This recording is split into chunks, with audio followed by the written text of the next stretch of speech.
Just before we get started, I just want to address the audience who's out there. It's great fun for me as a science journalist at the Globe and Mail to ask various researchers about their work all around the world. I really want to stress that I invite you to be the science journalist this evening and have your questions ready. Sometimes I get to teach courses in journalism as well as my reporting. And I always tell my students to have questions ready. It's not an option. They know that they're going to have to ask questions.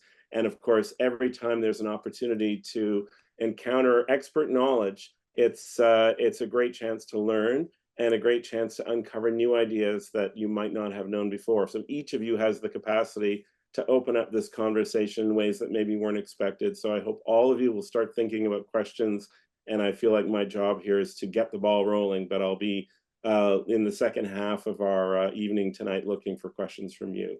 I want to now turn to our guest, Dr. Charan Ranganath, and of course, a longtime expert in memory, and something he has been interested in for close to 30 years now in one form or another, and has been doing his own research work for the last 25 years or so in this field.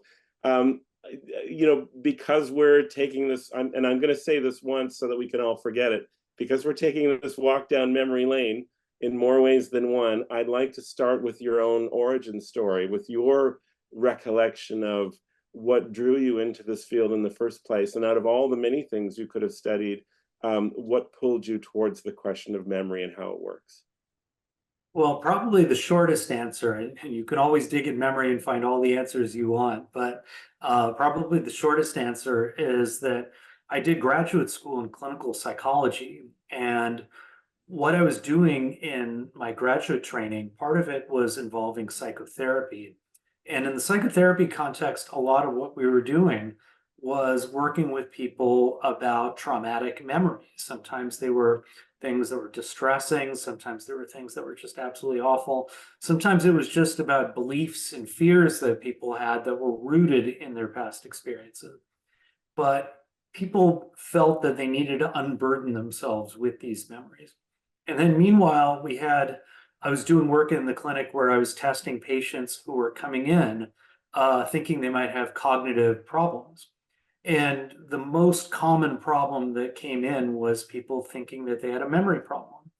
Now, sometimes it was an assessment of early Alzheimer's disease. Sometimes it was traumatic brain injury.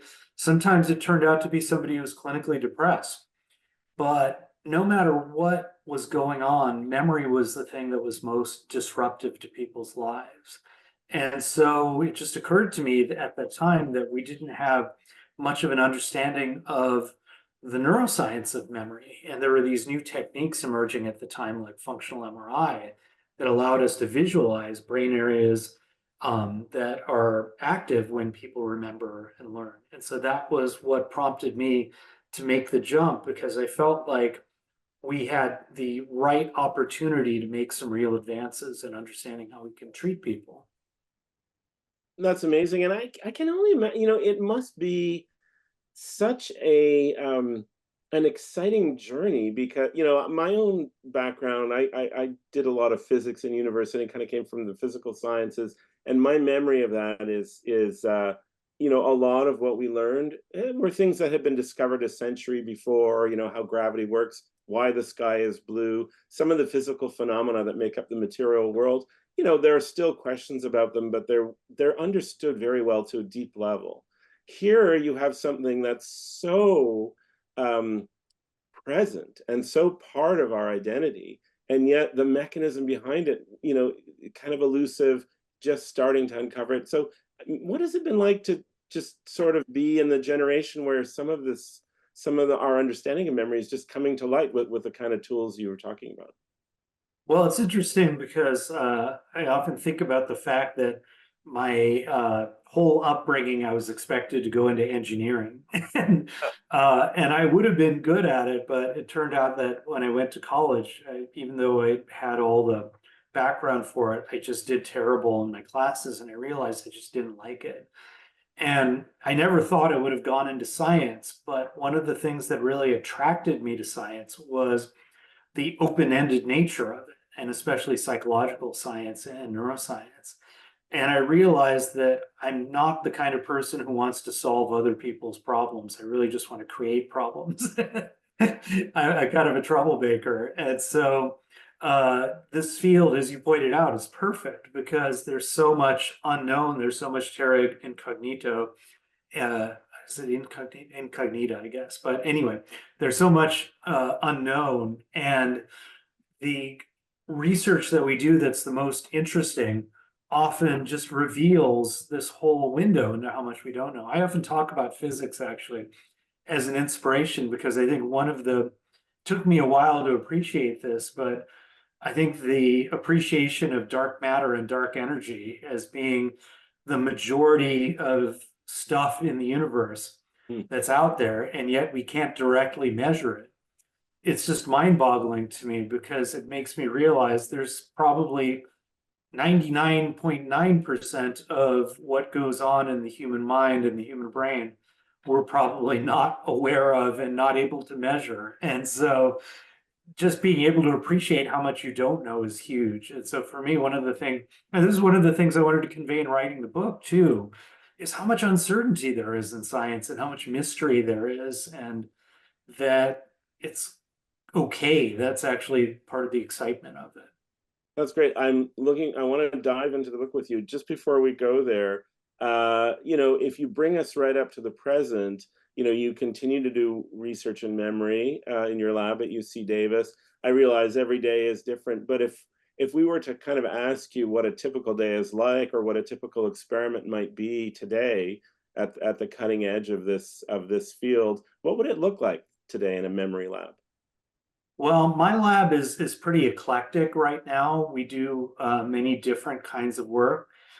So in an average day, I might be meeting with a student to go over a computer model of the brain. And we're doing a lot of computational models ever since the pandemic, Mm. where we try to relate the biology of the brain to what we see behaviorally in terms of memory. And so we use a lot of tools and methods that are actually relevant to machine learning and AI to do this.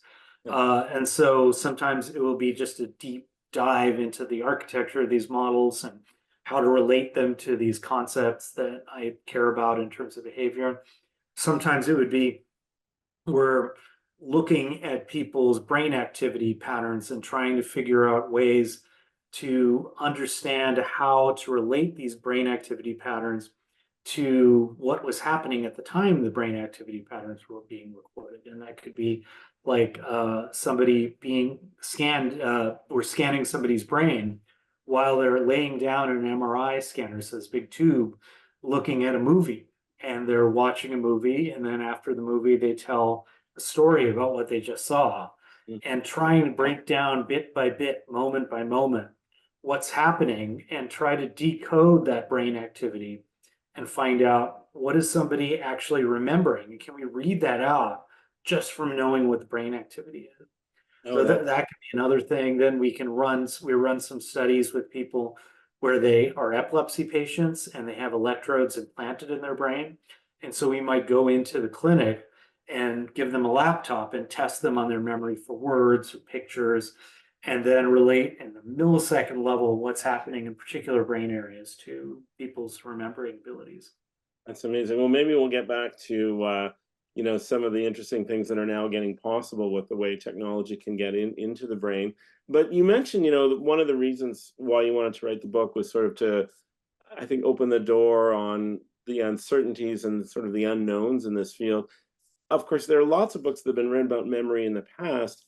What was your mission here in terms of, what you wanted to, like, what was the story you wanted to tell that maybe you felt hadn't been told before about memory? I was actually approached in March 2020, believe it or not, Hmm. right weeks, just like 2 weeks before the pandemic. I was approached about writing a book, and they wanted me to write a self-help book. And I said, look, there's a lot of good books on this topic, but I have zero interest in writing a self-help book.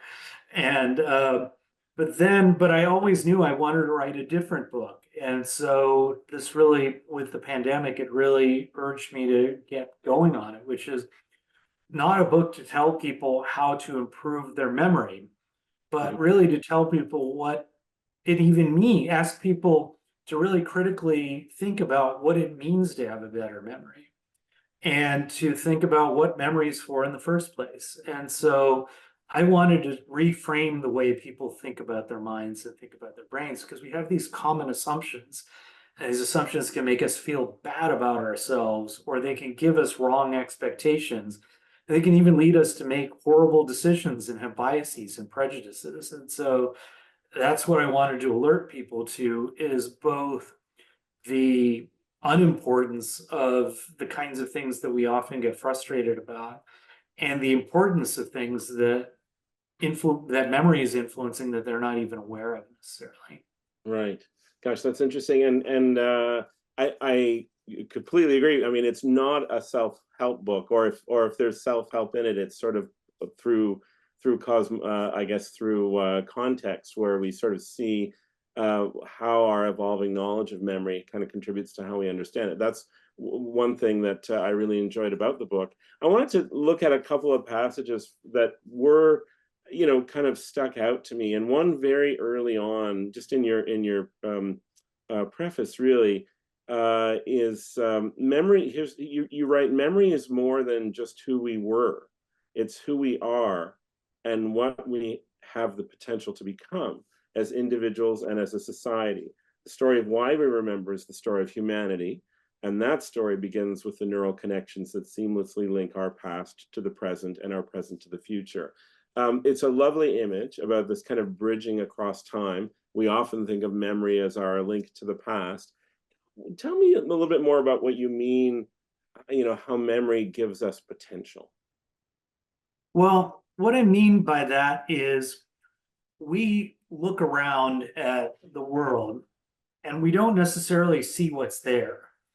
We see what we try to understand what's around us. And so our even just the basic way we look at the world is driven by memory and driven by our predictions that come from our past. Hmm. And likewise, if I ask you to, you decide you wanted to write a book, right? And you sit down to write this book, you're drawing from memory to imagine all the possibilities that could come out in this book and to take you in different directions. And if you're, I'll just give you an example from my own life. You asked me, why did I get into this field? And I remember, and of course, this could be an inaccurate memory. We could get to that later, but I remember when I had this opportunity to go into a clinical internship that would have been very prestigious, would have given me a lucrative career in clinical psychology. But I also had a chance to do an internship where I would have had time to do more research and link up with the world in cognitive neuroscience. And I asked myself, what do I enjoy more? Do I enjoy, where do I feel more comfortable? Do I feel more comfortable in clinical settings? And I was remembering, okay, well, what did I do last time I was in the clinic? I had to get dressed up. I had to get up early. I had to be very on my toes to say the right thing and so forth. Versus what was the last time I've been to the lab? Oh, I was staying up late, eating pizza, drinking beer, and working on a poster at the last minute for a conference. And once I did that, it was a no-brainer. I could see where things could go. And so we can look to the past, and that can give us possibilities for where we can go in the future. And it can open us up more to what's going on in the present, but can also constrain us and leave us with narrower possibilities if we focus too much, because memory can be so selective. We can often see ourselves in a way that's very kind of predetermined if we're not careful. Right. And there's a little bit of self-help in there kind of buried, but in that scientific context, which is quite interesting. I think the book is, by the way, quite comprehensive in terms of, kind of pointing out the main landmarks in the history of our understanding of memory, or scientists' understanding of memory. Readers may be surprised how much Canadian content is in the book, and how prominent some Canadian researchers are in this field. A couple of examples come to mind. One is Brenda Milner of McGill University, professor emerita at McGill University, now 105 years old, amazingly. She figures into the book, and I wonder if you could sort of, it's a key moment in the kind of early history of memory research. Could you give us a sense of Brenda Milner's contribution and how that opened sort of one of the first doors to understanding memory? Well, I mean, Canada is just so, has been so important. And I'm not just saying this to ingratiate myself with the audience, but has been so important to our understanding of the neurobiology and the psychology of memory. And in particular, uh, Brenda Milner came to the Montreal Neurological Institute as a student and wanted to work with two key people who are just absolutely foundational to the neuroscience of memory. One was a psychologist named Donald Hebb, and Hebb is somebody who had really thought deeply about how memory can be instantiated in the brain, and came up with these theories that I talk about in my book called cell assemblies. And the idea being that memories are stored through the connections between neurons in the brain. And the other of Milner's advisors was a guy named Wilder Penfield, who's a neurosurgeon. And Penfield was studying patients with epilepsy and doing this groundbreaking research where he would try to figure out in people's, based on people's brain activity, where seizures were coming from in the brain. So he'd stick electrodes into people's brains. And, you know, a neurosurgeon wants to take out just the tissue that's damaged, but not tissue that's healthy. And they don't want to leave people with brain damage. And so that is going to compromise their functional abilities. And so he would actually stimulate parts of the brain and see what functions would come out. And so he noticed if he stimulated parts of the brain near what we now know as the hippocampus, this brain area that's very important for memory, it would sometimes bring memories to life. And so Milner had the idea of studying the patients that were getting surgery by Penfield and looking at memory functions in these patients. And so she was doing this just enormously prescient research. And at that time, people would have said in the scientific community, memory isn't, there's no particular area of the brain that's important for memory. It's just everywhere. Mm. And Milner happened to get connected with a guy named Scoville in the United States who was doing these crazy surgeries where he just took out the hippocampus in both sides of the brain, both hemispheres. Most of these patients were actually not even people with epilepsy, they were actually psychiatric patients. But one of them was a guy who became known as HM, or Henry Mollison.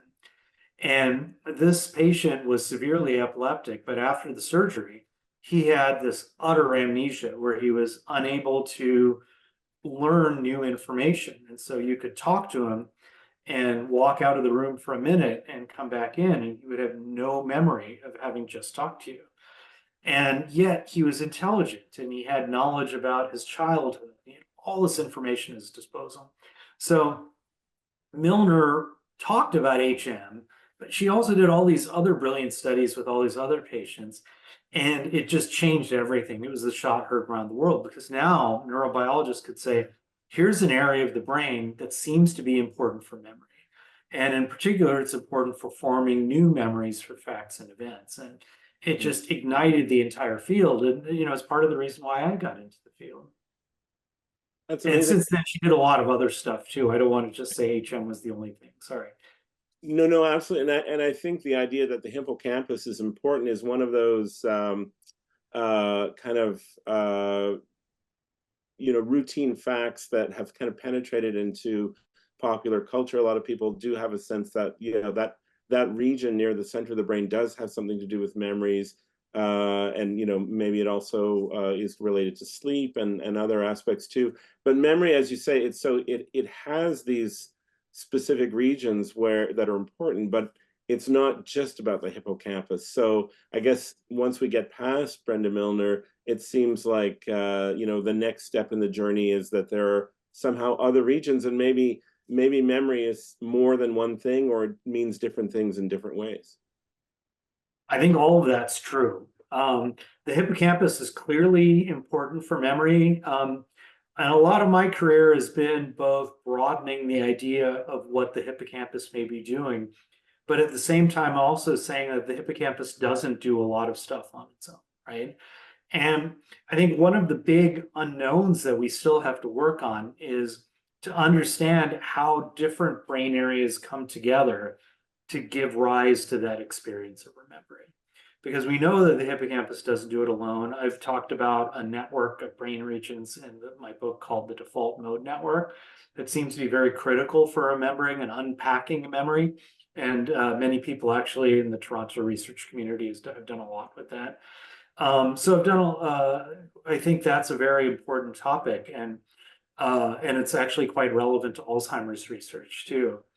But there's so much we don't know about how brain areas talk to each other. So you become kind of a different person when you interact with your family than you do when you interact with your work colleagues, I imagine. And the same may be true of brain areas. And I think this is where we're trying to go in some of our research now, is to really understand these interactions. That's interesting because that, of course, then brings in the issue of memory and personality and the links between the two.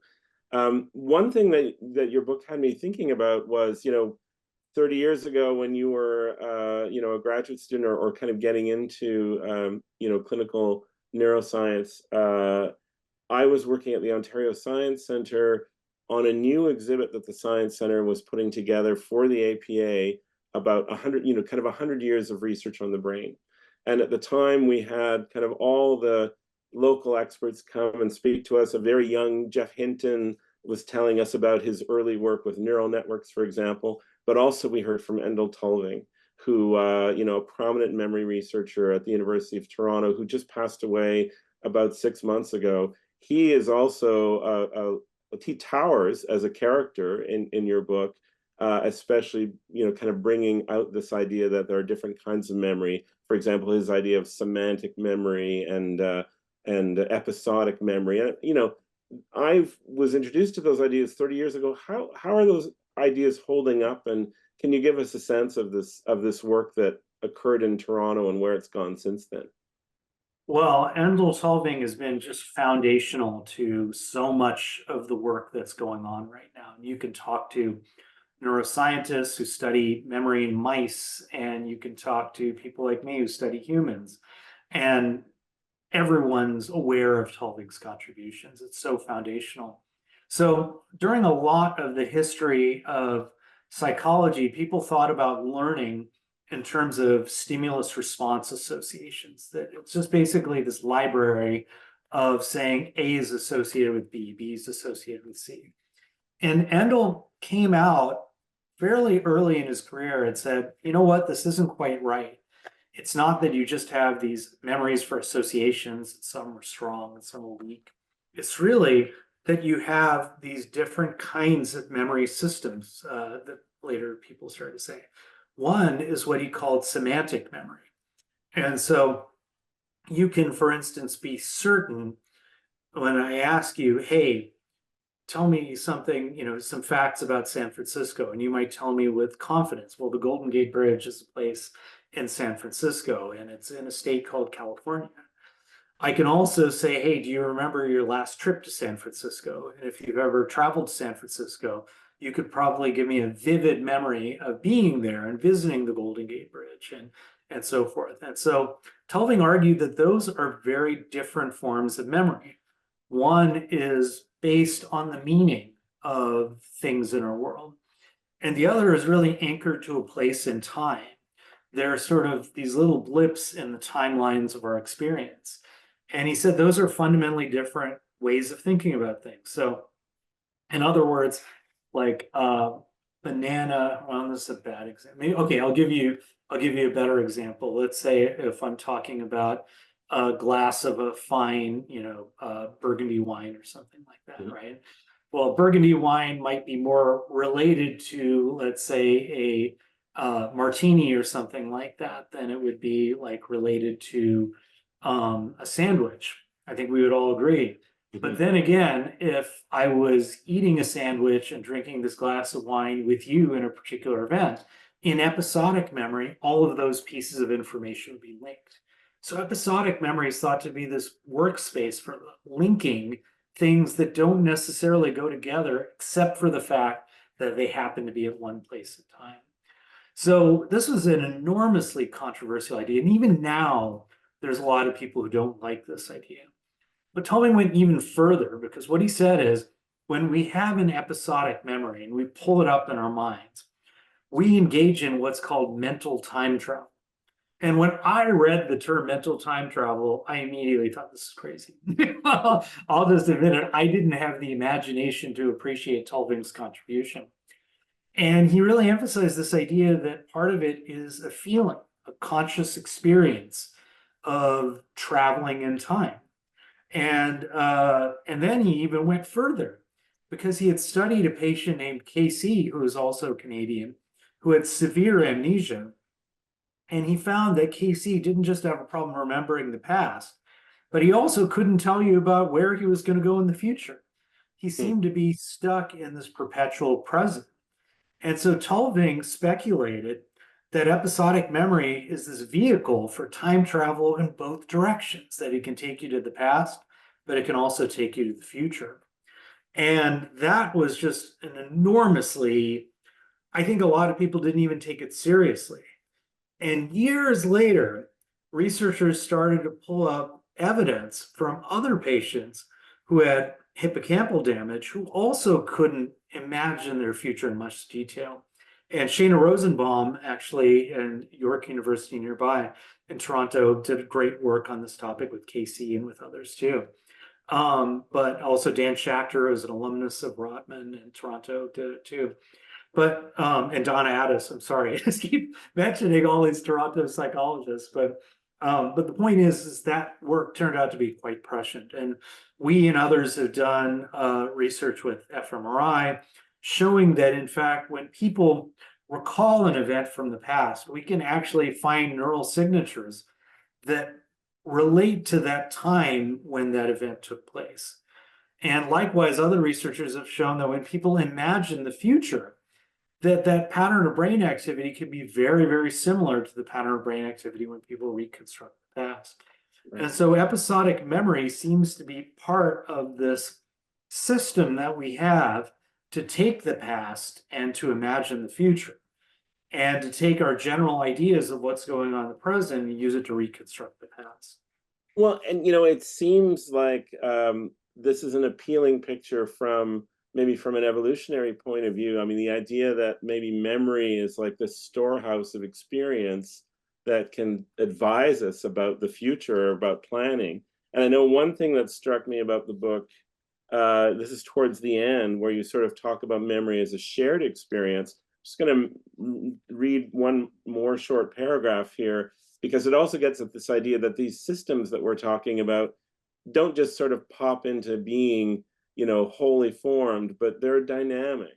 So rather than seeing our lives as a single trajectory from maturation to eventual senescence and decline, we can view our lives as a series of stages.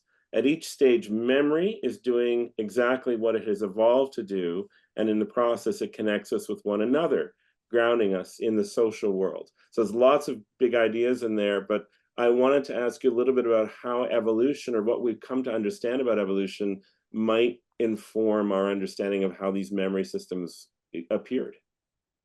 Well, I have to say that it's very hard to reverse engineer evolution, and Mm-hmm. there's different arguments. One argument that's very popular is the idea that episodic memory evolved from a more basic capability to localize yourself in space and understand where things are and build mental maps of the environment. And you can see, for instance, in fish, in birds, you have a rudimentary hippocampus that allows animals to build those mental maps. And I would go farther and say that it's probably evolved to not only localize yourself in space, but also in time. And that helps you learn cause and effect relationships, for instance, and so forth. But it also gives us this ability to stop on a dime. And so what I mean by this is you are a cave person, let's say, right? So you're this cave person, you leave the cave, you go to this place and you're like trying to get some fruit, and all of a sudden you get attacked by a bear, right? So you come back to your cave.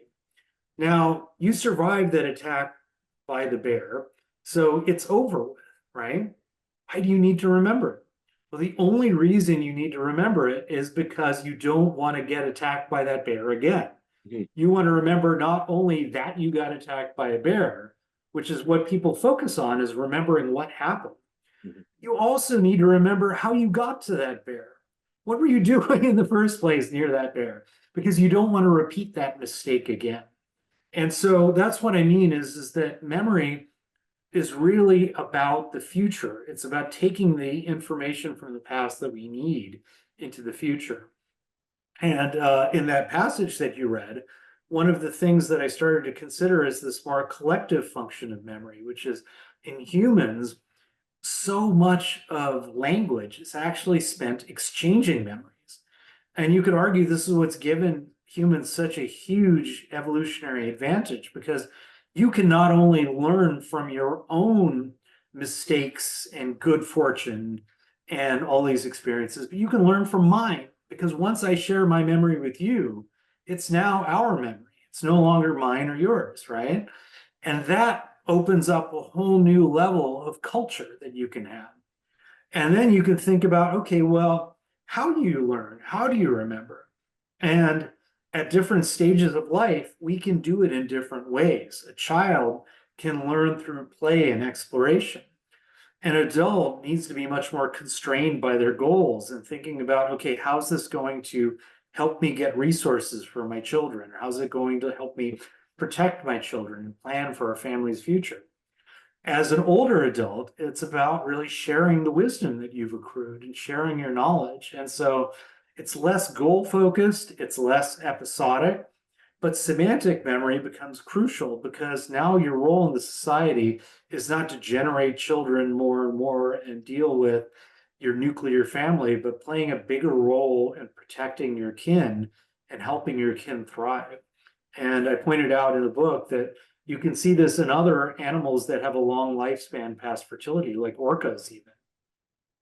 That seems like such an important point, partly because, and I think it's easy to forget this.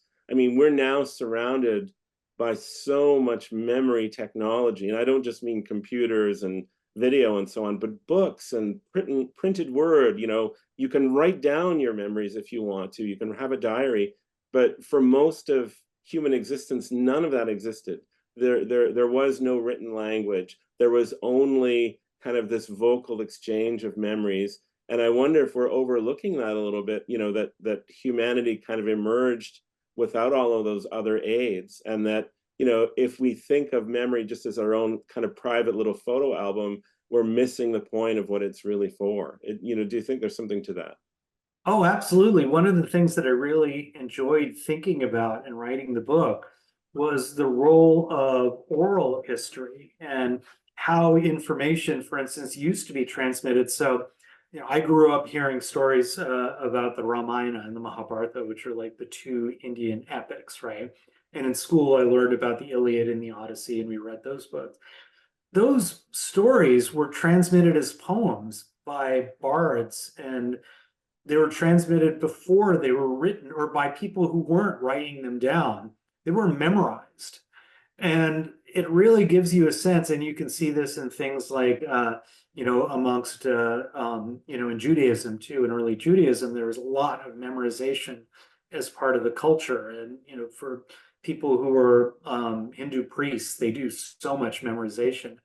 And so you really get a sense of how much our history, as in how much of human history, there was a real importance of memory in communicating and preserving and spreading culture. I'm glad you mentioned bards because, of course, people will have noticed the guitars lined up on the wall behind you. And I think this is my chance to ask you, I'm sure this is a question that comes up a lot. Why are things like music and maybe aromas and other sensory experiences, why are they so strongly linked to memory? Well, both music and smell may have some special characteristics, and they also are just generally important. So I'll give you the basic story and then we'll expand on it. So memories in general are tied to a particular place in time, like I mentioned, right? And so there are certain times in our life where we experience certain things, right? So let's say I'm a kid and my mom used to make me these particular kinds of cookies every weekend when I was a kid. Well, if later on I grow up and I don't have those cookies anymore, the next time I smell something that smells like those cookies, it will take me back in time because my past was such that those smells were uniquely associated with that point in my childhood. Likewise, we tend to listen to music during different phases of life. I went through a phase of listening to heavy metal. Then I went through, and when I was a little kid, my parents would put on records for things that they thought were kind of interesting. Like I could tell you all sorts of singles that they used to play on 45 RPM records. Then later on, I got into punk rock and so forth. And so for those bands that were I listened to during a particular part in my life, they were part of the context. They're part of what defined that time period. And so being reminded of those cues can take us back to those places, those times. Now, music and smells are also special because they're very closely tied to emotions and motivations. So, for instance, music can be very arousing and can evoke different emotions for whatever reason. And the kinds of memories that tend to stick around are memories that tend to be associated with strong emotions of desire, of pain, fear, so forth. And likewise, smells are associated with foods, for instance, or other things that are motivationally significant. They can elicit disgust or they can elicit hunger, so forth. And they can also be social. And again, those smells then are going to be more biologically prioritized. So I don't think it's a coincidence that smell and music are such powerful retrieval cues. Interesting. I'm going to take this moment to just remind visitors, or to remind our audience that we're about at the 3-quarter mark, and now is the time to start putting those questions into the Q&A chat, so we can get to some of your questions. I have 2 more questions that I'll get to, and then I will certainly start to get to the audience. I have one more passage I would like to bring up here, and I think this is one that's really important for how we think about memory and failing memory, which is obviously a big issue for many people, especially as we have an aging population. Everyone has to struggle with this. Rather than fighting the selectivity of memory in a futile attempt to remember more, we can embrace that we are designed to forget and use intention to guide our attention so we can remember what matters. Can you open that up for us a little bit? This idea that we're actually designed to forget things more than we're designed to remember things. How can we use that to our advantage? Well, so I think the first way to use it to our advantage is just to change the expectation. Oddly enough, even though 9 out of 10 people I talk to will tell me my memory is bad, in the moment, people will be highly overconfident in their ability to carry away memories from a particular experience because the expectation is that's what we're supposed to do. But we know from the very first scientific studies of memory by Hermann Ebbinghaus that people forget the overwhelming majority of the details of their experiences. So he tried and tried and tried to memorize as much as he could. And he found that even, trying to memorize small amounts of information, he would lose up to 80% of that information within a couple of days. I mean, it's just striking. So you have to start off by changing your expectation. It's not, why am I so forgetful, but why does anything stick around in the first place? Because that's the minority case, right? So the way in which memories will stick around will be based on a number of factors, but one is how distinctive they are, how much a particular experience stands out from everything else that we've had. And I think we often don't go in with a bit of intention about what are the aspects of an experience that are important. So I'll just give you one everyday example, right? People go in to restaurants with their friends or loved ones, and they go on an Instagram wall. They start to take pictures at the Instagram wall, or they go to a concert and they just sit with their phones and they document the entire things with their phone. And what they're doing is they're mindlessly focusing their attention on one particular aspect of the experience. And so, yeah, you might remember that you were at this concert or that you were at this restaurant, but it won't be but you're actually distracting yourself from the part that you want to remember, or I'd argue most people want to remember, which is the feeling of being there, the feeling, the people you were with, the things that you were talking about, and that shared experience. And so that experience becomes something that you could just read about on the internet or see a picture of, but it's not something that happened to you. And so that's part of what I mean with intention is ask yourself, what is it that you want to carry away from the experience? And you can do it in the forward direction too. I often ask myself, you know, what I will be left with, no matter what, I'll only be left with memories. This Hmm. moment is over. Right. That moment I snap my finger, it's already over, right? All we're left with is the remembering self. And so if I'm going to make a decision, I'm going to make my decision thinking about what memories do I want to carry away with me? Do I want to spend this next week watching TikTok videos, or maybe going on a holiday with my family, or maybe like working on, a writing project or something that I will be more likely to go, yeah, that was time well spent. So I have one more. This is interesting. I have one more question for you that was stimulated by reading your book. And I think that I was doing what most people do when we think about, how our minds work. There's that fallback idea that Daniel Dennett, I think, calls the Cartesian theater. The idea that there's like a little person inside you that's sort of doing all these things in your brain, like there's like a person inside the person. And when we think of memory, you can almost imagine it's like this person is when a memory is required. Maybe it's like opening a filing cabinet and out comes the memory. I was thinking about this, how that can't be how it really works, obviously. But also I was thinking, am I really the thing? Am I the entity, like me, whatever I am as a conscious thing? Am I the entity that's opening that filing cabinet? Or am I, in fact, the contents of the filing cabinet? Am I my memories that experience or that this world is causing to be opened and reacted to? So I'm not sure if I'm saying it the right way, but I had this kind of vertigo moment where I suddenly thought, oh my God, maybe I am only memories. I mean, you must have moments like that too. How do you frame it? Well, this is a question actually. There's some researchers I've talked to about this very topic. And so there's one researcher I know who studied a patient who basically he describes his life in terms of in a way that corresponds to things that he could have read about in a book. And that's how he experiences his past. He still has a sense of self, but he doesn't seem to have that capability to re-experience the past. And likewise, you can talk to people. Brian Levine, actually, at the Rotman Institute in Toronto, and Danny Palumbo, who was there, studied people who have what's called severely deficient autobiographical memory. And these are people who don't seem to have that capability of re-experiencing their past, but they still have a sense of who they are. So to some extent, at least episodic memory doesn't seem to be essential for having a sense of who you are. But what episodic memory is critical for is developing that sense of who you are.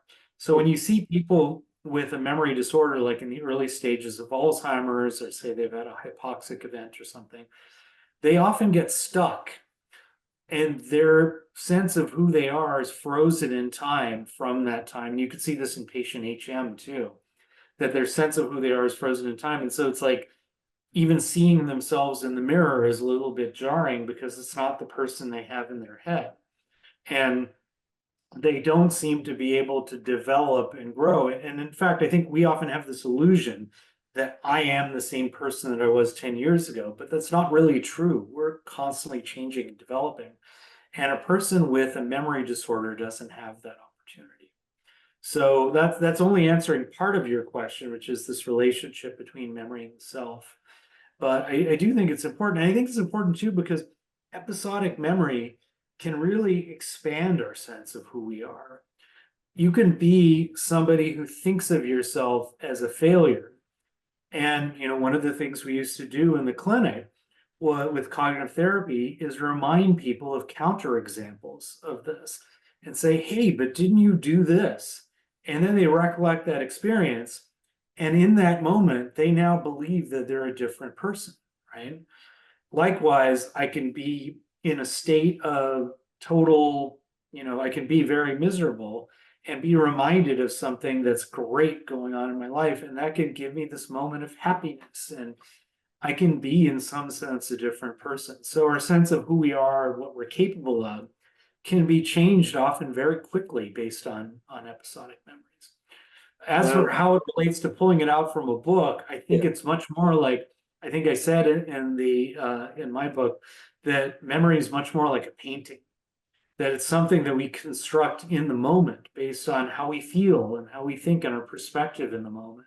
Hmm. And some of it is real, but it's always these bits of the past that are incomplete. And so some of our memories may be, some component is grounded in reality, but then a lot of it is imagination and stuff that we just infer based on our perspective. Oh, that's interesting. And there's a lot more kind of in depth on ideas like that in the book as well. I'll just say to the audience,